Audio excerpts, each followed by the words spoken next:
Residents in the Northwest Territories head to the polls tomorrow. They are casting their ballots for 19 MLAs. The incumbent Premier, Caroline Cochrane, is not running again. Two main issues expected to drive voters: the high cost of living and housing. You can follow tomorrow's elections and the results at cbc.ca/north or watch on CBC Gem. Well, the Conservative Party nationally continues to hold more than 10 points lead ahead of the governing Liberals in the polls. And recent Abacus data found that those polled about Prime Minister Justin Trudeau found over half had a negative view of him, while 29% having a positive one. But has this big of a gap in the polls always meant defeat for a governing party? To look at this and find out what history tells us about political leaders and their best before date, we're joined by Éric Grenier, founder of the Writ.ca. Éric, good to see you. Good to be here. All right, so bad numbers there for Justin Trudeau. No way to spin those, so some Liberals are trying. What have the numbers we were seeing for Trudeau historically meant for a federal party's re-election chances?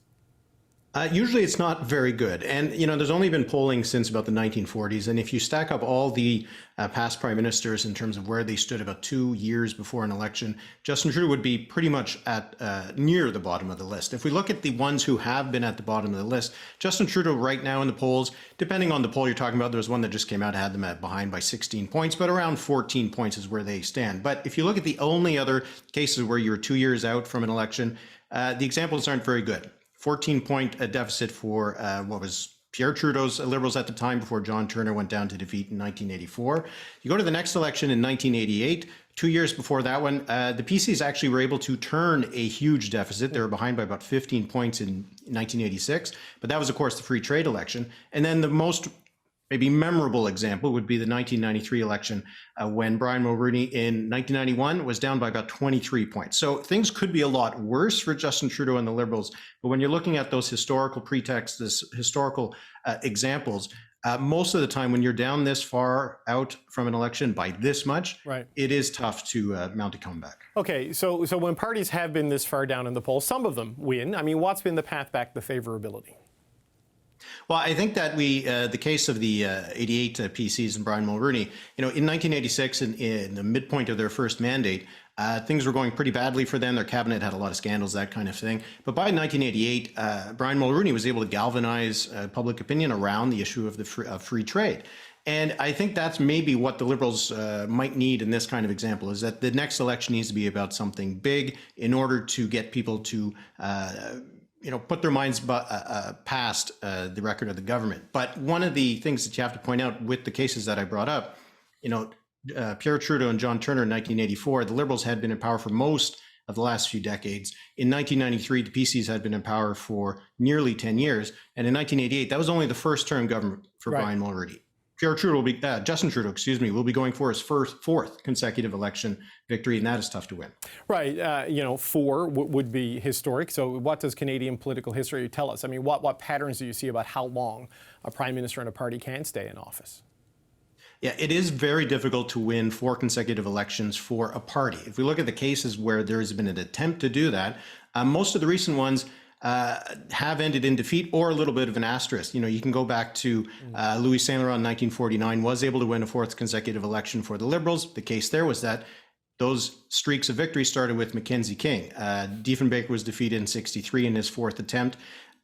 Pierre Trudeau nearly defeated in 1972, but was able to win re-election. But again, this was a change of leadership in the course of those 4 elections. Same thing with 2004 and the Liberals' Paul Martin. The first 3 wins were by Jean Chrétien, and the most recent example was Stephen Harper in 2015 going for that 4th consecutive victory. And it's just really hard to do it. The last ones who have been able to do it, who are both leading of a party and leading the government for 4 consecutive elections, was Wilfrid Laurier, and that was in 1908, and that's a little bit before our time, David.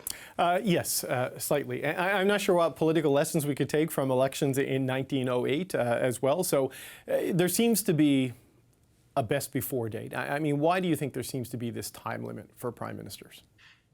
I mean, this is something that we talk about in federal politics and provincial politics, that there tends to be this 2 to 3 term best before date, like you said, for governments. And I think it's just because when you are won the first time, people are usually pretty excited about it. The second time, well, they're not going to kick you out just that fast. It's the third and the fourth time. It's when you're starting to get that baggage that is starting to weigh you down. If the only thing we knew about this government was that they were going for their fourth consecutive victory, you would suggest that they would already be in trouble, regardless of how well things had gone for them over the previous years. So I think that is really what is challenging for the Liberals right now, is that they have that baggage from the last times that they've been in office, but also that a lot of the decisions, a lot of the communications, a lot of things that have happened over the last 2 years have turned people away from the Liberals. So they're going up against the clock, but they're also going up against the record over the last little while, and some of that is starting to catch up to them.